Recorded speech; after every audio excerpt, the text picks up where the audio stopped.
Do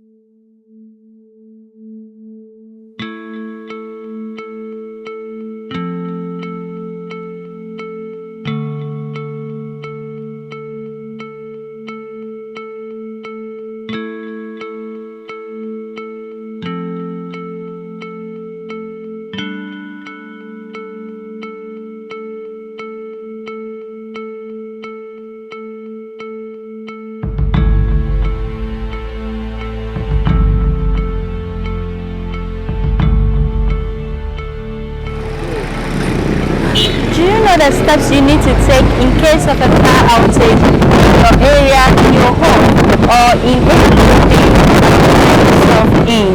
If you do not know, then stay with us as we speak with a fire officer who takes us through the right things to do or the right steps to take in case of a fire outage. The growing concern is that there is a number of fire outages going on in the country, and we do need to play the right need to play to keep ourselves safe. So stay tuned. Hello, welcome to African Home Building Analysis, brought to you by Hoti Express Live. My name is Nanaya Ochiribia. This is your one-stop place for all conversations on property and home building. Today, we are focusing on safety, everything safety. And I'll be having this conversation with DO1 Michael Ato Korsah. He is the Deputy Director in charge of fire certification at the Ghana National Fire Service. Hello, sir. Hello. Thank you for having us. Thank you for having me as well. Nanaya, how are you? I'm very well. I hope you too. God is keeping us. We bless God. So going right into the conversation, what is the state of the country's fire deterrent solutions? Thank you very much for this question. It's very loaded question. I think that by law it's required that every property, for that matter, public building, acquire a fire certificate. Okay. And that law is LI 1724, Fire Precaution Premises Regulation, which was enacted in 2003. And so before a building is put up, an application is made requesting for a certificate. Okay. The processes are that your plan will be submitted to the Ghana National Fire Service. Before it even comes to us, there is a committee at the district local level, assembly level, that before a building is put up, you submit your building for building permit, and this committee will refer you to us. Then you submit your plan to us. We review it, know the occupancy. The occupancy means that the people that would be in the building and the purpose of which the building is put to use. So based on the activity that would be carried out in the building, then we would profess or prescribe the right solution for the installation of safety protocols.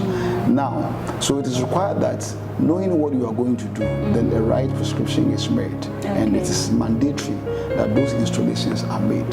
So there is a pre-inspection to know where the building would be put, know the exposures, know compatibility, know all that you need to know in terms of risk assessment. Then the re-inspection would also have to be carried out to know, after you have submitted and prescriptions are proposed, whether you are incorporating those prescriptions in it. It's supposed to be incorporated in it. Then after that, there's going to be final inspection to know that you have done those things. And there are situations where people want to escape and all that. That notwithstanding, having gone through all that, it is required that your building is apt in respect of fire safety. And you know, safety is very intensive, capital intensive, and people always want to dodge. But there are laws that makes it mandatory. So inspections are carried out, and that if you failed to do those recommendations, then we will write to you, alerting you that you have come around and inspected and found these infractions. So correct them. We give you time to first week, second week, third week. If you don't do it, all this while we are building a dossier on you. then we'll prosecute you. Okay. Personally, when I was the regional safety director in the Eastern region, I prosecuted more than 500. About 10 were jailed because they failed to comply, haven't inspected, haven't warned them severally. So these are the things that we do to deter the public, and for that matter, property owners and the occupiers, to ensure that those things are done. And if we don't do it by law, we can be jailed. Oh, okay. Okay. And are people really following the prescriptions you give them? Because sometimes we hear in news that fire service people are unable to enter certain premises because of location, because their car can't even pass certain places. So are people really following these prescriptions you give them? It's a very good question. In respect of the fire defense arrangement, that has to do with extinguishers, that has to do with fire alarm systems, that has to do with exit. That one has to do with something you are incorporating into the building as you are putting up. But the issue regarding accessibility and all that has to do with layout. Okay. And I told you about a committee that is operational at the district level, and where we have the district engineer or municipal engineer, having on the road we have building inspectors. That is where our people are, and it's expected that before that building is put up, there will be a pre-inspection to find out whether that building is situated at exactly where it's supposed to be situated. There are situations where people want to go wayward, dodge and all that. And when we see that, we check that. Another issue that is making it a bit difficult is that the government does not control land. The land take is for most cases chiefs and individuals. So if you are shipping them to line, then it is an issue. But then we apply the law. Because that's why the law is there. We ship you to the line, and if you don't, we take you to court. And so the accessibility has to do with community where hitherto they were not taking these things serious. When I mentioned earlier that I was in the Eastern region, where a community would come and be begging that they would want us to. They didn't know. See how best we can create access. The thing has been done already. The harm has been caused. So it is difficult to come and bring down somebody's property and all that, because they would have gone through permitting and all that. So it's a problem, but we are dealing with it. Okay. Thank you. And on a scale of 1 to 10, what would you say is the morale of your personnel? Very difficult question. I think that morale is supposed to be an inhibition. It's self-driven. You understand? First, you must have pride. You must like what you do. What you're doing. All right. Whether there's an external motivation or whatever, first you like what you do. You like the job, and that alone motivates. It's a self-motivation. So as you are self-motivated, then you also bring on board something that would lure or that will attract the government, the management that be, the power that be,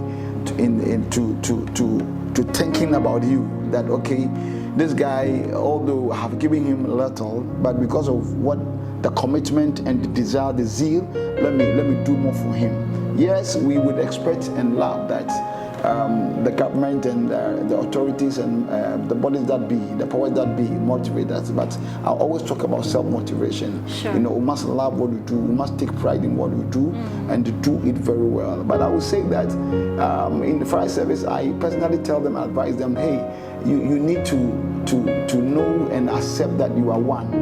You are not a soldier, you are not a policeman, you are not a prison officer, you are a fire officer, and there's a unique tradition and a profession that goes with it, and walk in pride and work in pride.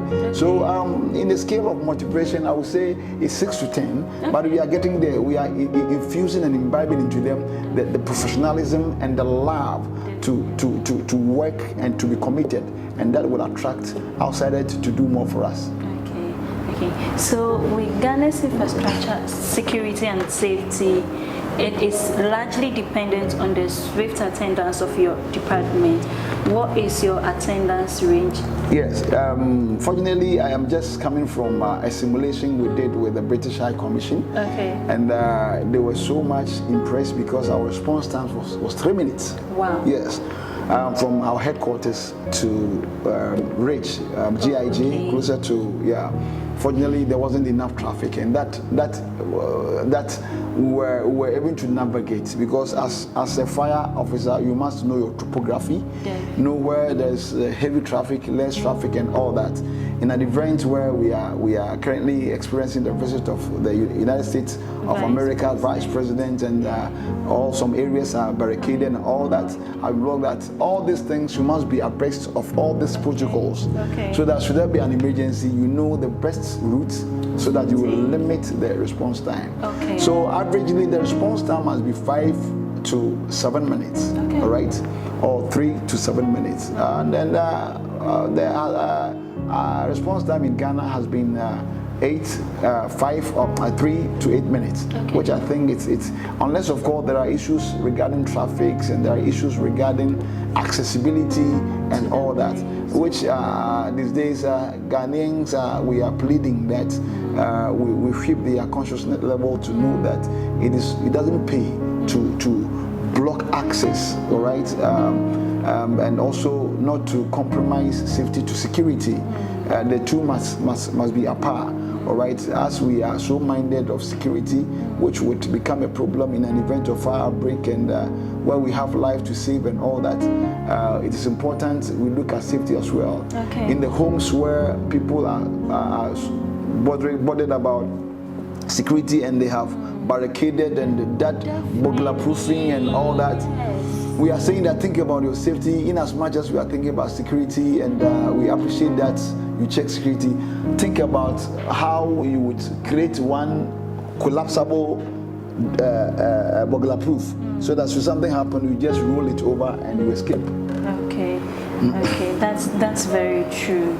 That's very true. And then homeowners and tenants are always expecting a lot from the fire department, because we are largely dependent on you. Yeah. What's your department's expectations from these individuals? That's both homeowners and then the tenants. Yeah. Very good. I think the safety is a shared responsibility. Okay. In as much as we are required by law to ensure that the public is safe, to be swift in responding to fire, to rescue and all that, we are expecting that they also practice safety, home safety. You know, fire will break out when safety fails, all right? So we are always encouraging to be mindful of the electricity they use in the homes, the gas they use in the homes, the overloading, and then the wires they use. You see, there's something we call electric harmonization hazard. All right. Originally, you have used some 1.5, 2.5 mm to wire, expecting that you use normal onion bulbs and all that. All right. But then, along the line, you think that the onion bulbs are archaic.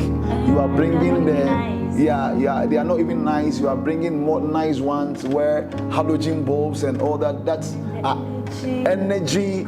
Originally, that is not what was in your mind when you are wiring. As you are changing, you must make that thing can put pressure on the system, and it does not require a naked light. It's required that there will be an inbuilt pressure, and it's energized, and the system will fail. So it is important we look at all that overloading, breaking of sockets and all that. Check.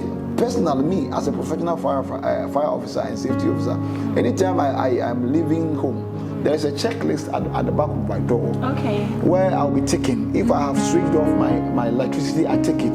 If my gas is off, I take it. If this is off, iron is off, I take it. I check. I do that before I step out. That is a check, so that it's expected that as the public is expecting that we provide cover, we are expecting that also practice home safety, so that everybody would be safe. And I also advise the tenants to request for kitchen. Okay. Landlords, so that they know where to put their cylinders, they know where to keep their cylinders and all that. Where you are going to hire a room and there are no kitchens and you are compelled to put your cylinder in a room and it is not safe. Okay.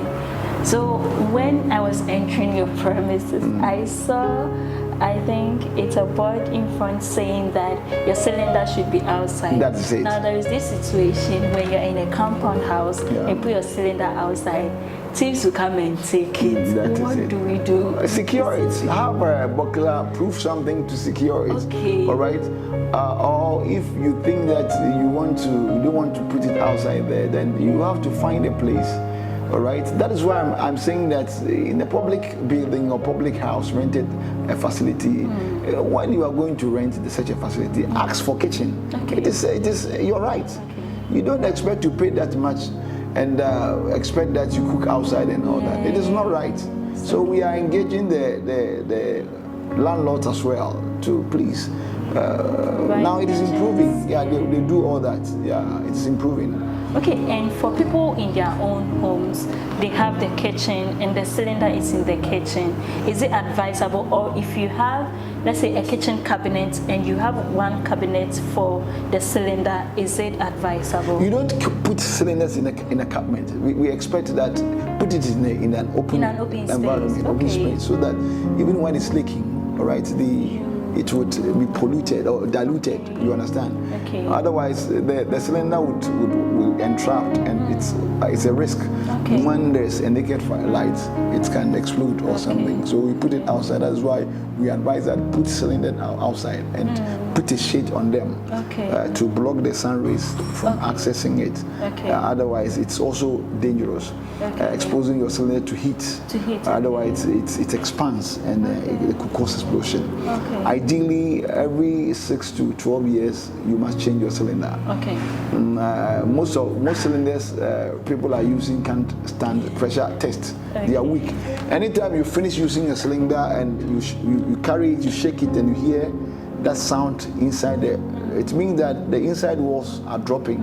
The cylinder is becoming weaker. Okay. All right, so you change your cylinder and you don't fill it to the brim. Otherwise, there's an expansion. The possibility of it exploding is there. So put your cylinder outside. Put a shade on it, and don't put it inside. It's dangerous. Okay. Thank you for that. And what is your view on the recent power outage at Kumasi's New Market? And what can people, the public... The fire outbreak. The fire outbreak. And what can the public do to deter ourselves from such occurrences? People are stubborn. The managers were stubborn. Okay. Yeah, they were. You know, we could have applied our law. There are ways to handling this. All right, you don't. You see, we are fire service. We are there for the people. We are seen to be life savers. And at the end of the day, we don't want to be in litigation, although there are laws. So we don't want to, enforce the law, slap the law to make it look like you are my enemy. Should something happen, do I call them? I'm fighting them. So we create an environment or atmosphere which is friendly. All right. We have been going there telling them we have a fire post in the market. Okay. That very day that the fire happened, the officer in charge at the fire post went around and seized corroded cylinders which were being used in the market. They seized them. I have the pictures here. They seized them, and they were been telling them severally, do this, don't do that. They were building makeshift containers and structures in there which were blocking access, and we were telling them they won't mind you. We had power to close down there, but we were thinking about traders who are supposed to trade and make ends meet. So there's a way to go about it, but they won't do it. So I think that there's a committee. I won't preempt, but there are reports and every information for them to use, and I think that the law must be applied. They brought their fire certificate for renewal and we declined because of all these violations. We declined. How can about 20, 80, 40 stores be connected to one single meter. You tell them and there's an issue. You think that you are talking too much. And today we are talking about KJT. Tomorrow it will be other places. We go there, we tell them, and they think, and I'm telling you, you see the way I'm talking. I am very passionate. And 2-3 weeks coming, those who are violating it think that they will see that there's law. Okay. Yeah, we are going to apply it. Yes, sir. I am not threatening anybody, but what I'm saying, we are paid to work, and we are going to do just that. Yes, sir. Yes, sir. You understand? It comes to the vehicles, all right? Let me veer a little bit. Vehicle, and all that. You go to DVLA, and a lot of people are having extinguishers that are not certified by our technical advisory committee, and they think it's okay and all that. We are going to correct that. It must be corrected. Okay? We are being brought to Accra to work, and we work. It must be corrected. Yes, sir. Yes, sir. You understand? Yes, it's going to work. The Lord is our strength. Yes, sir. I get your passion. Thank you for that. So, could you please tell us the cost range of fire occurrences in Ghana per year? Like how much it costs us? So much. The country. So much, billions of dollars. Yes, let's take one. This KJT market. Look at the disaster. Look at the destruction. But in as much as we are talking about the cost, let's also talk about the how much we save. We salvage. Yeah. People talk about the cost. I guess. They raise issues regarding a circle. Okay. And I tell them, and issues regarding atomic explosion, and I tell them, do you know the salvage, the interventions we made to save a lot of? Do you know that fire? There was a BRV. Do you know BRV? The bulk vehicle, that tank, that big tank that carries LPG. Do you know there was a load of propane sitting there, standing there? People don't know that, or people didn't know that. And it took the ingenuity, the skill, and the professionalism of a firefighter to cool down that thing for further explosion. Do you know that the circle fire, we had to protect the banks and other sensitive properties? And how come we didn't hear that the commercial bank closer was not on fire? People know we saved a lot. That is why, you see, when fire comes, there are distractions, and we don't want that to happen. That's why we are preaching safety. And because when it happens, properties are destroyed, and it affects our economy. So much damage, so much colossal. So we must be very conscious of our safety and practice. Definitely. Thank you, sir. So would the situation be helped if inspecting companies like building inspectors are given the opportunity to check for installation of fire alarms in the homes they go to inspect? Very good. By our law, we have inspectors. We train them. We have, by law, we have inspectors. And the other, I was going to a facility, and they are saying protocols, and I'm saying that I can jail you.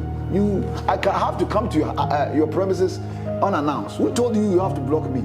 Anybody who's watching, any fire inspector who comes to your premises and show you his card, by law, let your safety HSSE manager take him around. Okay. If you fail to do that, I don't want to mention names. Okay. You must allow them an access to your facility.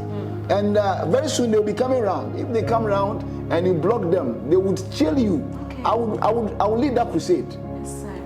Yes, I will lead. You'll be jailed. Your property, apart from the private homes, the public homes, you are supposed to allow them because you think it's your property. Your property is not well kept. If it's not well protected, could become a risk and hazard to your neighbors. Yes. So we are each other's keeper. So nobody is an island. You understand? So there's already a provision in that act that allows an inspector, fire inspector, to go around and inspect. So it is there. And going outside the service, and we are talking about body inspectors. Yeah. And I was at Techiman as the municipal commander, and I was telling the commander, the municipal chief executive, I said, Honorable Minister, MC, I'll be the first commander who will jail a building inspector. Okay. Because if you go and inspect, you don't check and you don't allow firemen to see. If we read our law, all right, Act 537 of 1997 and 2. It says, we provide technical advice for building plans in respect of machinery and structural layout to facilitate escape. So if your inspector is going around inspecting where the buildings are put up without a fireman being accompanied, all right, or the team going to inspect to find out whether the building they are putting it's come on the roadside encroaching and all that, and you allow it and it's blocking an access, it's an offense. Okay. It's an offense. Okay. So in order to be proactive, prepare to that. Okay. We don't have to be compromising these things. I mean, that is why we are where we are. Definitely, sir. We need to be passionate. We need to love what we do. We need to do it right. Definitely. Thank you, sir. I would like you to stress one thing you said for me. You said something about safety managers. That means all public buildings should have safety managers in their organization. Yes, we must have. It's a law that is coming. Okay. You must have a safety, HSSE, Okay. health and safety, all right, who's also responsible in fire safety. Okay. You must have one. Okay. Like the police that are deployed at the banks. In the same vein, you must have safety officers. Safety officers. Yeah, who would be checking? Say, nimpa mienu nyai akokwa ne da abonten. Aden, you would think that one would akofano. You think that so somebody must be assigned the responsibility to ensure that safety is upheld, so that when something happens, that person would be held responsible or liable. All right. I went to a sensitive office somewhere, and they are telling me it's a classified zone, and I told him who Bondog, who said I can't come in, and when government himself is interested in the protection of his citizenry. That is why government is investing so much in buying fire engines and all that. That's why I'm paid. So if I'm paid and you are saying what? That's why government, you go and look at your budget. Whether government has not voted, government does it. But it's individuals who think that they can sit on that money. So whoever is watching me, make sure safety is upheld because government does it. Okay. Whoever is occupying and there is a fund earmarked to ensure that that property is protected. If it is not insured, it's insured against fire. All these things are there, but people are reluctant. They don't do it, and we'll compel them to do it. I get you. Thank you. I am passionate. Yes, I am that passionate. Yes. And I will talk about it. I think myself and my crew, we are passionate about this issue right now. Yeah. But we thank you for your passion. Thank you for the opportunity. Thank you. Yeah. So the Ghana Property Awards have been advocating for a partnership with the Ghana National Fire Service to enforce these installations of fire alarms in all buildings. I know partnerships like that take time, but before getting that, because Ghana Property Awards is 15 years this year, before getting that, what else can we do? Because this is a serious issue. It is the first time I'm hearing that, and it's laudable. Okay. I love it, and I would want this partnership. Okay. Because it is something we have to drum home. Let the property owners know. For instance, the estate developers. Definitely. They build with impunity. They go take the land and think that they can do whatever they like. They won't even earmark a place for a fire post. All right, they rather prevent earmarking a place for police. See, you can be secured but not safe. But you can be safe and secured. Okay. If you're thinking about security and you compromise safety, be watchful. Because a fire can come and is more than a thief. Can come and steal everything. And we are telling them, I told one property estate, I say, see, it is very reasonable to bring the plan. By law, it will be operational very soon. Okay. All right, so that if we know your designs, in other jurisdictions, if the lands are segmented, so that in the left wing, this is 2-story, 3-story, 4-story. This is the design. The exit and the entrance are facing northward. So that when there's an outbreak of fire involving that sector, you know the design, you know what you are going to face. So you are prepared. Yes. But here it is nyama, everybody is doing anything. And when you are shipping them to line, they think they know more than you do. We are coming with force. I am telling you, I'm not just talking, we are coming. Yes, sir. I am so it's laudable. We would like it and love it that you partner with us so that we drum home. Sure. We drum home. And I'm using this platform to also tell the media to engage the fire service and stop charging money. All right, they will want to take money from us before we educate. It's a social responsibility. Yes. Please give us space. Let's educate the people. We don't have to find difficulties in coming to your media space. All right, we come more often. I'm saying this because it's getting difficult to and most of them don't have certificates. The media people, we will come after them. They don't have, and their safety is poor. Haven't you heard that some media houses are on fire? Yes. Yeah, we'll come after them. Okay. It's not because they are not allowing us. It's because we are doing our work. I get you, thank you. Yeah. But I also think it's a social responsibility, as you're saying. Yeah. You should have easy access to reaching the people, to educate them. So when you give me the opportunity, can you please tell? Evacuate. And as you are evacuating, raise it. R-A-C-E. Raise it. All right. R means that raise an alarm. When you hear that, so I'm going to use R for dual purpose. Okay. Alarm will be raised. It's R. Okay. Then you know that there's something happening. Okay. Then you rescue if you can. Okay. Because there are people who are not mobile. There are people who are incapable. There are people who are visually impaired. If you think you can assist them out, rescue them. Okay. All right, rescue them. All right, so R-A, raise, and the R and A are put them together. Then C means confine the fire. Okay. How do you confine the fire? As you exit, close the door behind you. Okay. If you don't close the door behind you, it will come out. No, the air will have access to start fire. Okay. Because fire would occur when you have 3 elements: air, oxygen, heat, and fuel. Okay. So you close it, you don't allow the access of air on the burning item. Okay. All right, for fire to continue. Okay. All right, but before you close it, please fill the door with the back of your palm. Don't use the inner of your palm.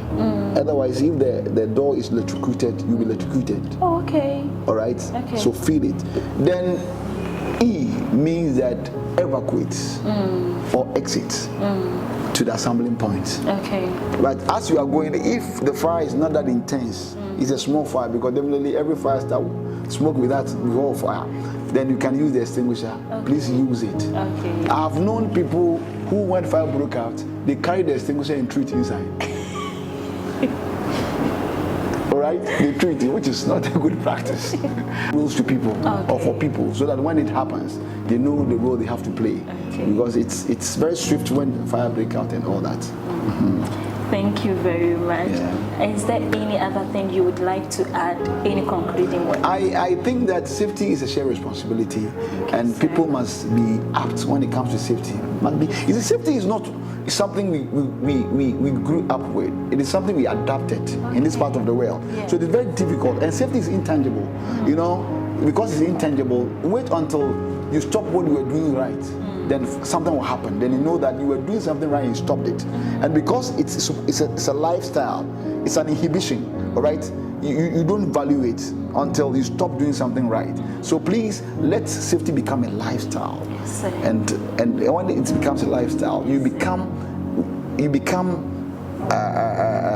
obsessed, all right, and passionate. When something is wrong, you correct it. You can't stand it. When somebody is doing something that is a threat or posing a threat to my life, I will angrily correct you, so that it will pinch you. Wherever I have lectured, wherever I have been, wherever I insult them when I have to insult them, so that it will pinch them. Tomorrow you will remember this officer insulted me, and you won't do it again. Because life, it's one. You don't have double lives. So safety, and when fire break out, see, it is dangerous. So stop it, and the only way to stop it is to practice safety. May God keep everybody. Amen. Yeah, and I would also say that anybody who's watching me, as I sit here and talk about safety on the official lines, if you have not received Jesus Christ as your Savior, yes, do that before He comes, because He's coming soon. Okay. Thank you very much. Thank you, sir, and thank you for staying with us. Remember, in case of fire occurrence, you have to use the raise. R for raising alarm and rescuing someone if you can. C for confining the fire. That means if you are leaving a room that has started a fire, try and close the door behind you. And with the E, you evacuate and extinguish the fire if you can. So if it is a small fire and the fire extinguisher is there, if you can, try and extinguish it. Thank you. This has been PE Live. My name is Nanaya Ocherebia. Have a good time.